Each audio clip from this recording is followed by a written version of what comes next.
नमस्कार दोस्तों। 3 भारतीय नागरिक मारे जाते हैं। दुनिया की सबसे ताकतवर सेना पर आरोप लगता है और एक रणनीतिक साझेदार देश के नागरिकों की जान चली जाती है। और लेकिन सबसे बड़ी हैरानी की बात दोस्तों मौत नहीं है, सबसे हैरानी की बात है खामोशी। सबसे हैरानी की बात ये है कि विश्व गुरु के देश का जो आत्मसम्मान है उस पर लगने वाले बट्टे की सोचिए, ना कोई सार्वजनिक माफ़ी आई अमेरिका की तरफ से, ना कोई जवाबदेही, ना कोई बड़ा कूटनीतिक संदेश। और इस बीच हमारे विश्व गुरु के बाबूजी, हमारे देश के प्रधानमंत्री, माननीय पूजनीय भगवान तुल्य प्रधानमंत्री मोदी जी विदेश दौरे पर हैं। G7 की बैठकों में हिस्सा ले रहे हैं और सरकार दावा कर रही है कि भारत की वैश्विक प्रतिष्ठा पहले से कई ज़्यादा मजबूत हुई है। हमारा डंका बजा है, ये डंका बजा है, ये हमारी हैसियत। तो सवाल ये है, अगर भारत आज विश्व मंच पर इतना शक्तिशाली है, विश्व गुरु बन चुके हैं अगर हम, तो फिर 3 भारतीय नागरिकों की मौत पर दुनिया का सबसे ताकतवर देश, अमेरिकी देश, माफ़ी मांगने से आखिरकार क्यों बच रहा है? और आज इसी सवाल की परतें हम लोग खोलेंगे। वैसे ये ना ट्रंप माफ़ी नहीं मांगने वाला, ये हमको समझ जाना है। जो देश हमको नरक का द्वार बोल सकता है, हेल होल बोल सकता है, जो ये कह सकता है वैश्विक स्तर पर कि सीज़ फायर, इंडिया और पाकिस्तान के बीच में सीज़ फायर था वो ट्रंप ने करवाया था, हम तो भी चुप्पी साध लेते हैं। सोचिए, भैया मोदी जी संसद में आते हैं, ये कहते हैं कि हमने किसी के कहने पर सीज़ फायर नहीं करा, ये हमारा खुद का डिसीजन था। यही थी ना इनकी स्टेटमेंट। तो हमने क्यों नहीं सीधे ट्रंप का नाम बोला भी, हमने क्यों नहीं लिया उस देश का नाम फाइनली? इसके पीछे की मजबूरी भी मैं आपको बताऊंगा भाई, ठीक है? थोड़ा सा आप करिएगा इंतज़ार। बट सबसे पहले जानते हैं कि आखिर का पूरा घटनाक्रम क्या है। एक्चुअली मीडिया रिपोर्ट्स और सामने आए बयानों के मुताबिक ना, अमेरिकी सैन्य कार्यवाही के दौरान एक व्यापारी जहाज़ को निशाना बनाया गया और वो जहाज़ था भारतीय जहाज़, जिसमें भारत के काफ़ी सारे नाविक उस समय मौजूद थे। काफ़ी को रेस्क्यू कर लिया गया, लेकिन इस हमले में 3 भारतीय नागरिकों की मौत हो गई। ध्यान दीजिएगा, ये सैनिक नहीं थे, ये किसी युद्ध का हिस्सा नहीं थे, ये वो लोग थे जो समुद्र के रास्ते दुनिया की सप्लाई चेन चलाते हैं। सोचिए, भारत के लगभग 13 लाख, इसको बोल सकते हैं कि समुद्र में करने वाले जो उद्योग वगैरह होते हैं ना, उनको ये सपोर्ट करते हैं, ठीक है? वहाँ पर मेन पावर को हम कह सकते हैं कि तरह से काम करते हैं, वर्कफोर्स एक तरह से ये लोग हैं। सोचिए, 13 लाख। और वैश्विक मर्चेंट नेवी में भारतीयों की हिस्सेदारी लगातार इंक्रीज़ हो रही है, यानी कि जिन लोगों की वजह से अरबों डॉलर का वैश्विक व्यापार चलता है, उन्हीं में से 3 लोग अब हमारे बीच में नहीं हैं। सोचिए, युद्ध में सैनिक मरते हैं तो उसे शहादत कहा जाता है, उसे हम शहीद कहते हैं, देश रोता है। लेकिन जब निर्दोष नागरिक मरते हैं तो जवाबदेही मांगी जाती है। और यहाँ असली सवाल दोस्तों मौत नहीं, मैं अगेन बोलूँगा, सवाल है प्रतिक्रिया का। और हमारे देश के ना तो प्रधानमंत्री के द्वारा कोई प्रतिक्रिया आई है इस मुद्दे पर, ना ही हमारे विदेश मंत्री द्वारा कोई प्रतिक्रिया आई है। हाँ, प्रतिक्रिया विपक्ष के द्वारा जरूर आई है। तो दोस्तों, हम लोग आज जो वीडियो बना रहे हैं इसके अकॉर्डिंग जो इस समय सीफेयर्स के ऊपर इतने सारे अटैक हो रहे हैं, इतनी सारी प्रॉब्लम्स क्रिएट की जा रही हैं, तो उसी के बारे में हम लोग कुछ टॉपिक पर बात करने के लिए आए आप लोगों से। तो अभी हमारे भाई आपसे बता रहे हैं क्या है, कैसे सारी प्रॉब्लम्स, बताओ भाई। भाई अभी क्या है, हम लोग ईरान में ही है, माहौल इतना खराब है, सिर्फ इंडियन शिपों पे अटैक हो रहा है। क्यों भाई? आप एक दूसरे का लड़ाई हमको बीच में क्यों ला रहे हो? हम कोई मिलिट्री आर्मी थोड़ी ना है कि हमको ट्रेनिंग मिला लड़ने के लिए। हम सीफेयर हैं यार, देश की इकोनॉमी बढ़ा रहे हैं, बिजनेस को बिजनेस बढ़ावा दे रहे हैं, ऑयल ला रहे हैं, तो हमारे ऊपर अटैक क्यों कर रहे हो आप लोग? क्या गलती है हमारा भाई? हम मिलिट्री नहीं, हम सीफेयर हैं, कॉन्ट्रैक्ट बेस पे जहाज पे आते हैं काम करने के लिए, और तुम हमको टारगेट कर रहे हो, मार रहे हो। क्या हम लोगों की क्या गलती है? इंडियन सीफेयर 13 लाख है और अटैक अभी कंटिन्यू हो रहा है। अभी कल एक शिप पे अटैक हुआ, उस शिप पे मैंने काम किया था भाई, मैंने कैप्टन साहब से बात किया, बोला उन्होंने वार्निंग दिया और डायरेक्ट मिसाइल डाल दिया ओमान में। तो उनकी क्या गलती थी और वो सीफेयर की क्या गलती थी? हम लोग को क्यों बीच में घसीट रहे हो भाई? वीडियो वायरल करो भाई, क्योंकि ये पहुंचना चाहिए, सब सीफेयर लोग ये वीडियो वायरल करो ताकि ये में इतना बोलना चाहेंगे, हम 13 लाख सीफेयर्स हैं, हमें किसी की जरूरत नहीं है, हम सिर्फ एक दूसरे की आवाज उठा सकते हैं, उसके लिए हम लोग पर्याप्त हैं, काफी हैं, ठीक है ना? सो लास्ट में सिर्फ सवाल इतना है कि सिर्फ इंडियन सीफेयर्स क्यों, सिर्फ और सिर्फ इंडियन सीफेयर्स में, कोई और क्यों नहीं, सिर्फ और सिर्फ इंडियन सीफेयर्स को क्यों अटैक किया जा रहा है, क्यों टारगेट किया जा रहा है? और दोस्तों, इन 3 लोगों की, इन 3 नाविकों की मौत के बाद बहुत सारे सवाल जन्म लेते हैं, जैसे कि आखिरकार क्या अमेरिका इस मुद्दे पर माफ़ी मांगेगा? क्या उसने सार्वजनिक रूप से अफसोस जताया अब तक? क्या उसने जांच की घोषणा करी? क्या उसने भविष्य में ऐसी गलती न दोहराने का भरोसा दिया हमारे इस विश्व गुरु देश को, अपने परम मित्र मोदी जी को? तो इन सवालों का जवाब है नहीं। तो फिर भारत को क्या और अधिक सख्त रुख अपनाने की आवश्यकता थी? आपको क्या लगता है?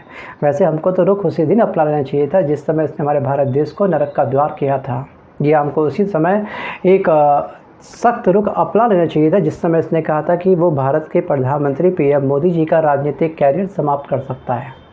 सोचिए, हमें तो उसी दिन अपना लेना चाहिए था एक सख्त रुख जिस समय इसने सीज़ फायर को लेकर के वर्ल्ड में डंका पीटा था कि इसके कहने पर भारत नाचा, भारत ने सीज़ फायर करा। दोस्तों सोच कर देखना कि अगर यही वाली घटना सेम चीन के नागरिकों के साथ होती या फिर रूस के नागरिकों के साथ में होती, क्या वो देश भी सेम ऐसी प्रतिक्रिया करता? क्या वो रिप्लाई नहीं करता अमेरिका को? सोचिए। अब इतना ज़रूर है कि अंतर्राष्ट्रीय राजनीति में देशों की ताकत सिर्फ उनकी सेना से नहीं मापी जाती, उनकी कूटनीतिक प्रतिक्रियाओं से भी मापी जाती है। और यहीं से भारत सरकार पर सवाल उठ रहे हैं। अंतर्राष्ट्रीय राजनीति में सम्मान मांगा नहीं जाता, सम्मान अपनी प्रतिक्रिया से हासिल किया जाता है और हम अपना सम्मान लगातार खो रहे हैं। सोचिए, राहुल गांधी से लेकर के कई विपक्षी नेताओं ने सरकार पर निशाना साधा है। उनका कहना यह है कि भारत को अधिक कठोर प्रतिक्रिया देनी चाहिए और कुछ पूर्व राजनीतिकों और रणनीतिक विशेषज्ञों ने भी सवाल उठाए हैं। आखिर अमेरिकी बयान में भारतीय नागरिकों की मौत पर संवेदनशीलता हमें क्यों नहीं दिखाई दी अब तक? किसी भी एक बयान में छोटा सा बयान जारी कर दो। चलिए, आपको अगर बोलने में दिक्कत है तो आप सिंपल एक ट्वीट कर दो। आपको बहुत शौक़ है टाइप करने का, अब तक कुछ नहीं हुआ। यानी कि मामला सिर्फ राजनीति का नहीं, मामला एक्चुअली राष्ट्रीय गरिमा और कूटनीतिक संदेश का भी है आज, जिस पर एक बहुत बड़ा बट्टा लगा है। सोचिए, अब निष्पक्षता के लिए सरकार का पक्ष भी हमको समझना काफ़ी आवश्यक है। क्या सरकार के हाथ बंधे हुए हैं? सरकार हमारी मजबूर है भाई। ट्रंप एक्चुअली हमारे विश्व गुरु के असली चच्चा हैं। चच्चा को नाराज़ हम नहीं कर सकते हैं।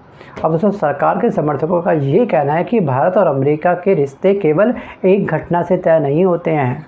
दोनों देशों के बीच में व्यापार लगभग 190 बिलियन डॉलर से ज़्यादा का है।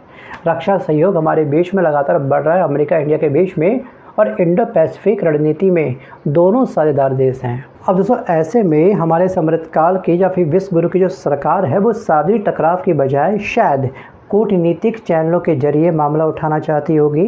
दोस्तों, ये तर्क है समर्थकों का।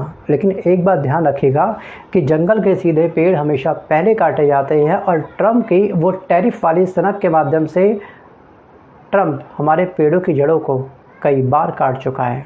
हमारे पेड़ों की जो जड़ थी, जो हमारा आत्मसम्मान थी, उस पर कई बार प्रहार कर चुका है। और आपको क्या लगता है, क्या सच में हमें और झुकने की आवश्यकता है? कहीं ऐसा ना हो कि हमारी पीठ ट्रंप के लिए पायदान बन जाए और उनको पता भी ना चले।